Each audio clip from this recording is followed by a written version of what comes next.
मजनू मंझन पूछ रहे हैं मोहम्मद गोरी महिला है कि पुरुष है। ओहो, ऐसा धमाकेदार प्रश्न है ससुरा, हम भी जवाब देने में थोड़ा सा सकपका रहे हैं कि अब आपको बताएं क्या। हमको लगता है कि मजनू मंझन जी आपका मोहम्मद गोरी पर दिल आ गया है ना। अब आपको कैसे बताएं, आपका तो दिल ही टूट जाएगा। कहें कि मोहम्मद गोरी कोई महिला नहीं है, ये तो एक पुरुष है। अब आप लगन किससे करवाओगे? लगन तो आपको किसी और से करवाना पड़ेगा। आप हमको भी बार बार कोस रहे होगे कि इतना मेहनत करके मोहम्मद गोरी को आपने ढूंढा और हमने उसको साबित क्या कर दिया, पुरुष साबित कर दिया। तो भैया आप चिंता मत करो, है ना, हम आपका लगन किसी और से करवा देंगे, है ना। एकदम शांत हो करके क्लास को पढ़िए, इसको बाकायदा हम समझाने जा रहे हैं, इसको पहले समझ लीजिए। चलिए हम अपने टॉपिक पर चलते हैं। आज हम लोग गौर साम्राज्य को अच्छे से देखेंगे। गजनी साम्राज्य को मैं बहुत अच्छे ढंग से पढ़ाया हूँ। आप लोग हमारे चैनल के प्लेलिस्ट में जाइए, वहाँ पर आपको इसका वीडियो मिल जाएगा। चलिए हम देखते हैं आज का अपना टॉपिक गौर साम्राज्य, है ना। गौर साम्राज्य, पहले गौर साम्राज्य के बारे में ये जान लीजिए कि गजनी साम्राज्य जहाँ पर है ना, ये आपका तो भारत है, दिख रहा होगा, है ना। ये आपका पाकिस्तान है, यहाँ पर क्या है, अफ़गानिस्तान है। गजनी और गौर दोनों साम्राज्य अफ़गानिस्तान में ही पड़ते थे। आज के डेट में जहाँ पर अफ़गानिस्तान है, वहीं उसी भूभाग में गजनी और गौर साम्राज्य हुआ करता था। और गजनी साम्राज्य के उत्तर पश्चिम भाग में पहाड़ियाँ थी, उन्हीं पहाड़ियों के बीच में गौर साम्राज्य हुआ करता था। जब गजनी साम्राज्य का शासक महमूद गजनवी था, तो महमूद गजनवी के मरने के लगभग 150 साल बाद गौर साम्राज्य का शासक अलाउद्दीन हुसैन शाह हुआ। और जब ये अलाउद्दीन हुसैन शाह गौर साम्राज्य का शासक हुआ, तो गौर साम्राज्य के इस शासक ने गजनी साम्राज्य पर आक्रमण किया और आक्रमण करके इसको जला करके एकदम राख राख कर दिया, है ना। यानी गौर शासक अलाउद्दीन हुसैन शाह ने गजनी साम्राज्य को जब जला कर राख कर दिया, तो यहीं से इसका नाम बदल जाता है। इसको अलाउद्दीन हुसैन शाह को विश्वदाहक के रूप में या विश्वदाहक भी कहा जाने लगता है। अलाउद्दीन हुसैन शाह के बाद गयासुद्दीन मोहम्मद शासक बनता है। और ये गयासुद्दीन मोहम्मद शाह जब बूढ़ा हो जाता है, तो इसने अपने छोटे भाई, सबसे छोटे भाई मोहम्मद गोरी को सिंहासन पर बैठा देता है। और ये गयासुद्दीन मोहम्मद ने अपने छोटे भाई मोहम्मद गोरी को जब शासक बनाया, तब समय था 1173 ईस्वी। यानी हम कुल मिला जुला कर कह सकते हैं कि गौर साम्राज्य का शासक मोहम्मद गोरी कब बना है? 1173 ईस्वी में मोहम्मद गोरी गौर साम्राज्य का शासक बना। और मोहम्मद गोरी जब गौर साम्राज्य का शासक बनाना, तो एक चीज़ यहाँ पर ये देखिए, गजनी साम्राज्य का अस्तित्व खत्म हो जाता है। कब खत्म हो जाता है? जब इसको जला करके भस्म कर देता है कौन? अलाउद्दीन हुसैन शाह। तो ये वाला क्षेत्र गौर साम्राज्य के अंतर्गत आ जाता है और गौर साम्राज्य के शासक इसको अपनी राजधानी बना करके शासन करते हैं। अतः गौर साम्राज्य अब यहाँ पर, जहाँ पर गजनी साम्राज्य होता था, वहाँ पर भी अब गौर साम्राज्य ही है और वो गौर साम्राज्य की क्या है? राजधानी है। तो गौर साम्राज्य का शासक मोहम्मद गोरी 1173 ईस्वी में बना। और जब ये 1173 ईस्वी में बना ना, तो उसके जस्ट 2 साल बाद 73-2-75 यानी 75 में 1175 में इसने भारत पर पहला आक्रमण किया। और जब इसने भारत में पहला आक्रमण किया, तो पहला आक्रमण करके ये मुल्तान को इसने जीत लिया, पंजाब को, सिंध को, इन 3 क्षेत्रों को जीत लिया। क्यों? इन पर आक्रमण करके इनको वह जीतना चाहता था, इसलिए क्योंकि गजनी शासक महमूद गजनवी जब भारत में 17 बार आक्रमण किया था, तो इस क्षेत्र को इसने अपने पुलिस चौकी के रूप में इस्तेमाल किया था, है ना। तो ये मोहम्मद गोरी इसको अपना क्षेत्र समझता था, क्योंकि गजनी साम्राज्य अब उसका है, तो गजनी साम्राज्य का भूभाग जीता हुआ गजनी साम्राज्य ने इसको भी जीत लिया था, इसलिए इसको भी वह अपना ही भूभाग समझता था। इसीलिए वह इन पर भी कब्जा करना चाहता था, लेकिन इन पर कब्जा करने के लिए यहाँ मुल्तान पर शिया करामातियों का शासन था, उनको हराना था, तो उनको हराया। पंजाब पर खुसरो मलिक का शासन चल रहा था, उसको भी यह हरा करके पंजाब को जीत लिया। और सिंध पर शिया संप्रदाय के सुमरों का शासन चल रहा था, तो यहाँ से सिंध से शिया संप्रदाय के सुमरों को पराजित करके इन सभी क्षेत्रों को वह अपने अधिकार में ले लिया। ये तो पहले आक्रमण में इन सबको उसने जीत लिया, है ना। और कब जीता? 1175 ईस्वी में। 73 में शासक बना, 2 साल बाद 75 में आक्रमण करके इन तीनों क्षेत्रों को वह जीत लिया। अब इनको जीत लेने के पश्चात ना उसने दूसरा आक्रमण किया यहाँ पर गुजरात में। गुजरात में यहाँ का शासक कौन था? भीम द्वितीय था। तो भारत पर इसका दूसरा आक्रमण जस्ट 3 साल बाद होता है, 1178 ईस्वी में होता है। अच्छा, एक चीज़ आपको बताना बहुत ज़रूरी है कि जब इन सभी क्षेत्रों को मोहम्मद गोरी ने जीत लिया तो इन पर अपनी शासन सत्ता स्थापित कर दी। अतः भारत में मुस्लिम साम्राज्य की नींव पड़ रही है। तो भारत में मुस्लिम साम्राज्य का संस्थापक कौन है? तो यहाँ पर मैंने लिखा है भारत में मुस्लिम राज्य का संस्थापक कौन है, यानी मुस्लिम साम्राज्य स्थापित किसके द्वारा किया गया है। अब तक बहुत सारे लोगों ने, बहुत सारे मुस्लिमों ने भारत पर आक्रमण किया, लेकिन अपना साम्राज्य स्थापित नहीं किया था। लेकिन मोहम्मद गौरी ने भारत पर आक्रमण करके जीते हुए भूभाग पर उसने अपना साम्राज्य भी स्थापित किया। इसलिए ये कहा जाता है कि मोहम्मद गौरी भारत में मुस्लिम साम्राज्य का संस्थापक है। मोहम्मद गौरी को भारत में मुस्लिम साम्राज्य का संस्थापक माना जाता है। और 1175 ईस्वी में इसने मुस्लिम साम्राज्य की स्थापना की थी, मुल्तान, पंजाब और सिंध प्रांत को जीत करके। इसने अपना दूसरा आक्रमण किया, गुजरात पर आक्रमण किया। यहाँ पर लिखा हूँ भारत पर दूसरा आक्रमण 1178 ईस्वी में गुजरात पर किया गया। और गुजरात पर किया गया तो उस समय गुजरात का शासक कौन था? भीम द्वितीय था। जब भीम द्वितीय यहाँ का शासक था ना, और भीम द्वितीय पर उस मोहम्मद गौरी ने आक्रमण कर दिया, तो भीम द्वितीय ने उससे युद्ध किया और भीम द्वितीय युद्ध में जीत भी गया। और जीत करके मोहम्मद गौरी को पीछे खदेड़ दिया, यानी कुछ दूर तक मोहम्मद गौरी का उसने पीछा भी किया था, लेकिन मोहम्मद गौरी को प्राप्त नहीं कर पाया, है ना। तो भीम द्वितीय ये वह शासक है जिसने मोहम्मद गौरी को पहली बार हराया था। यहाँ से एक बढ़िया सा क्वेश्चन ये बनता है कि मोहम्मद गौरी की प्रथम पराजय मोहम्मद गौरी की प्रथम पराजय कब और किसके द्वारा की गई?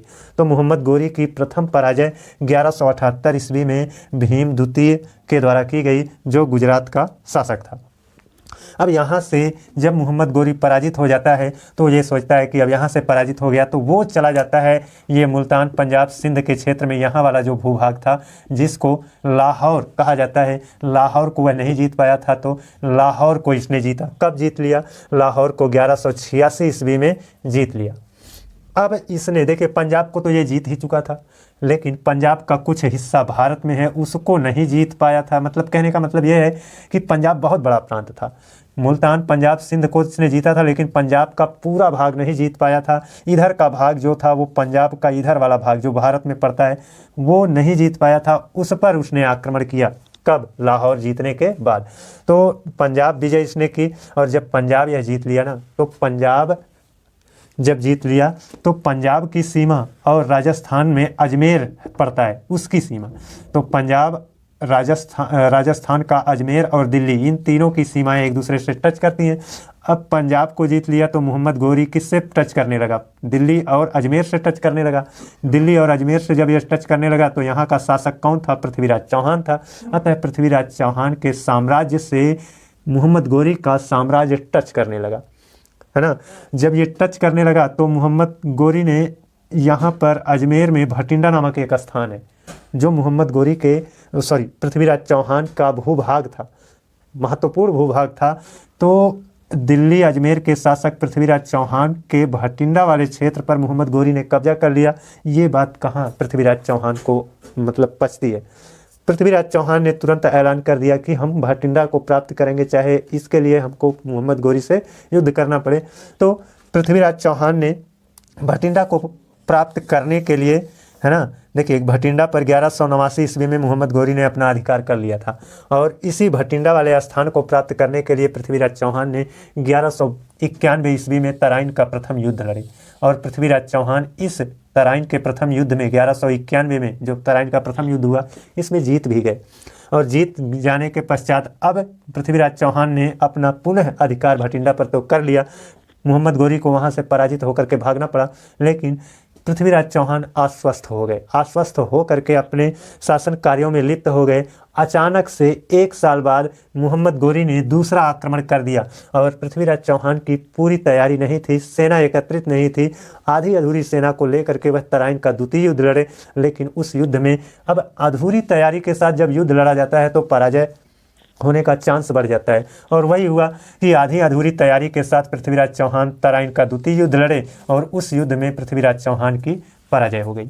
जब पृथ्वीराज चौहान का द्वितीय तराइन के द्वितीय युद्ध 1192 में पराजय हो जाती है, उस समय पृथ्वीराज चौहान को मोहम्मद गोरी ने बंदी बना लिया और बंदी बना लेने के पश्चात पृथ्वीराज चौहान को कहाँ ले गया, कहाँ मारा, कैसे मरे पृथ्वीराज चौहान, इसका कोई भी अभी तक अस्थायी साक्ष्य नहीं मिला है ना। कुछ लोग तो कहते हैं कि मोहम्मद गोरी ने पृथ्वीराज चौहान को यहीं भारत में ही मार दिया था।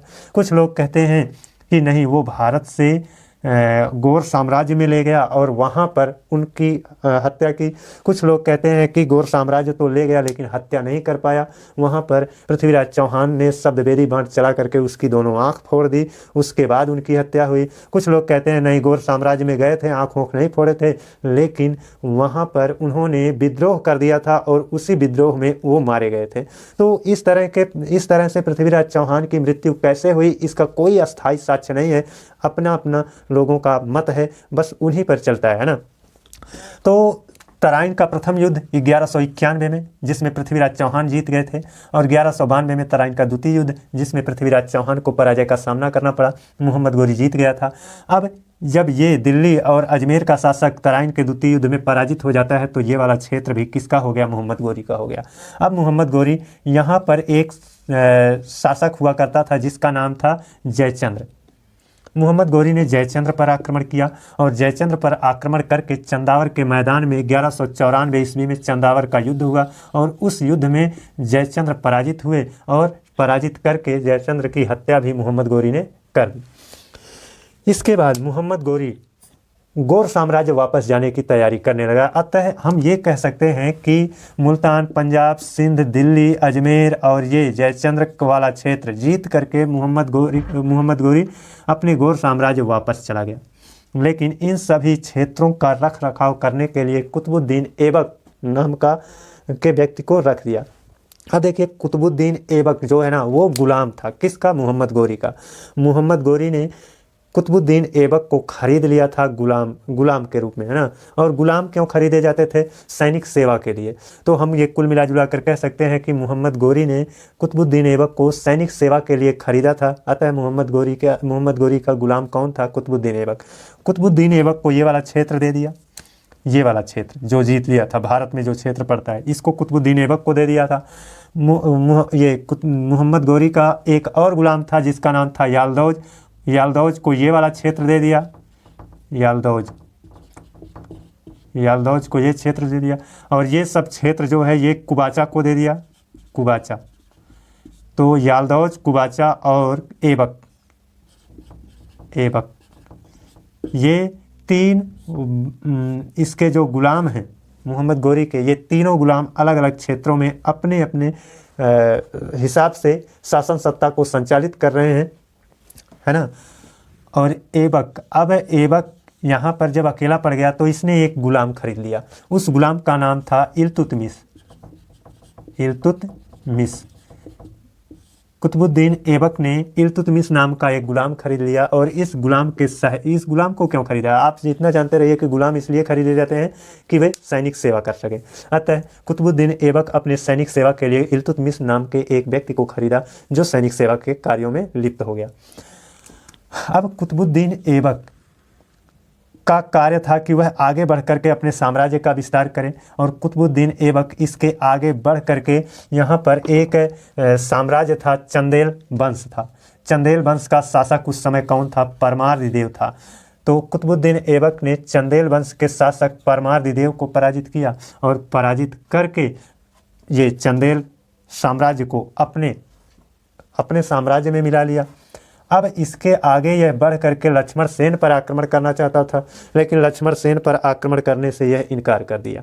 क्योंकि लक्ष्मण सेन की प्रवृत्ति कुछ इस तरह से थी कि हम कुल मिला जुला कर कह सकते हैं कुतुबुद्दीन ऐबक जैसा था वैसा ही लक्ष्मण सेन भी था, है ना। लक्ष्मण सेन पर यह आक्रमण नहीं किया, इसने ये मोहम्मद गोरी के एक और गुलाम था, साधारण गुलाम था, जिसका नाम था इख्तियारुद्दीन मोहम्मद बिन बख्तियार खिलजी। उसने इसको आदेश दिया कि हम लक्ष्मण सेन पर आक्रमण नहीं कर सकते, आप ही जाकर के लक्ष्मण सेन पर आक्रमण करो।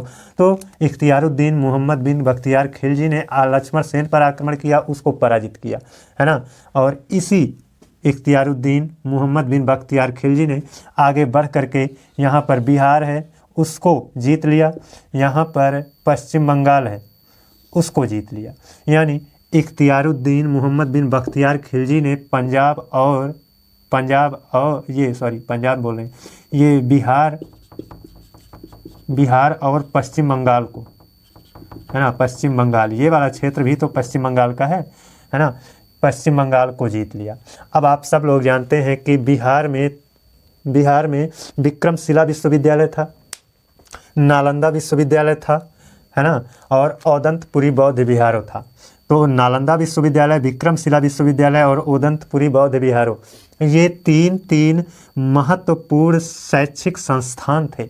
इन तीनों महत्वपूर्ण शैक्षिक संस्थान जो कि बिहार में पढ़ते थे, इन तीनों को ध्वस्त करने वाला यही है इख्तियारुद्दीन मोहम्मद बिन बख्तियार खिलजी। तो यहाँ से एक बढ़िया क्वेश्चन ये बनता है कि नालंदा विश्वविद्यालय को किसने ध्वस्त किया था? बख्तियार खिलजी ने ध्वस्त किया था। विक्रमशिला विश्वविद्यालय को किसने ध्वस्त किया था? इसी बख्तियार खिलजी ने। औदंतपुरी बौद्ध विहारों को भी इसी बख्तियार खिलजी ने ही ध्वस्त किया था। अब ये जो बख्तियार खिलजी है, इख्तियारुद्दीन मोहम्मद बिन बख्तियार खिलजी, ये अपना अभियान यहीं नहीं रोका। ये एक साधारण सेनापति था, इससे इतनी उम्मीद नहीं थी कि ये इतनी बड़ी विजय कर सकता है, लेकिन इसने इतनी बड़ी विजय कर ली। अब इसको तो और भी विजय प्राप्त करने की लालसा जाग गई। तो ये साहस किया कि यह हिमालय को पार करके चीन और तिब्बत को भी जीत ले। इसने हिमालय को पार करने की कोशिश की, लेकिन हिमालय को पार करना इतना आसान नहीं होता है। इसमें उसकी सेना, बहुत सारी सेना मारी गई, है ना। खुद भी ये दुर्बल हो गया और दुर्बल हो करके जब दुर्बल हो गया तो ये वापस लौटा, देवकोटला में आया। देवकोटला में आया, वहाँ पर अली मर्दाना नाम का एक शिया मुसलमान था, उसने क्या किया, इसकी हत्या कर दी।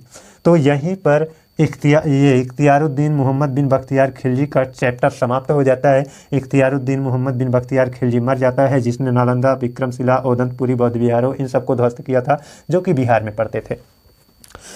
अब यहाँ पर 1204 ईस्वी का जब समय आता है तो यहाँ पर एक स्थान है जिसका नाम है ख्वारिज्म नामक एक साम्राज्य है, और उस ख्वारिज्म का शासक अलाउद्दीन होता है। उस अलाउद्दीन पर मोहम्मद गोरी ने आक्रमण किया और ख्वारिज्म के शासक अलाउद्दीन ने मोहम्मद गोरी को बुरी तरह से पराजित किया। बहुत ही बुरी तरह से मोहम्मद गोरी जब पराजित हो गया तो अब इस चीज़ की चर्चा कहाँ होने लगी? भारत में होने लगी। इस पश्चिमोत्तर में ख्वांखर लोग रहते थे, जहाँ मुल्तान, पंजाब, सिंध, है ना, अजमेर, ये सब क्षेत्र है। इन सभी क्षेत्रों में ख्वांखर लोग रहा करते थे। तो मोहम्मद गोरी के पराजय की खबर यहाँ पर धीरे धीरे जब पहुँची कि ख्वारिज्म के शासक अलाउद्दीन ने अंधखोद के युद्ध में गोर शासक मोहम्मद गोरी को पराजित कर दिया है, तो यहाँ के लोगों ने विद्रोह कर दिया।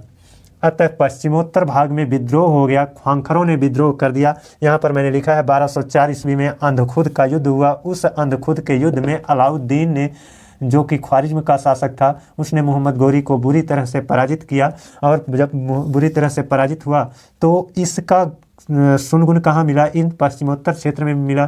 तो पश्चिमोत्तर क्षेत्र के लोग सोचने लगे कि ये अलाउद्दीन जब मोहम्मद गोरी को पराजित कर सकता है, इतना दुर्बल शासक जब मोहम्मद गोरी को पराजित कर सकता है, तो हम लोग विद्रोह करके अपने इस क्षेत्र को, यानी हम लोग मोहम्मद गोरी से आज़ादी पा सकते हैं। तो इन लोगों ने विद्रोह कर दिया। अब जब विद्रोह हो गया तो मोहम्मद गोरी को पुनः भारत आना पड़ा।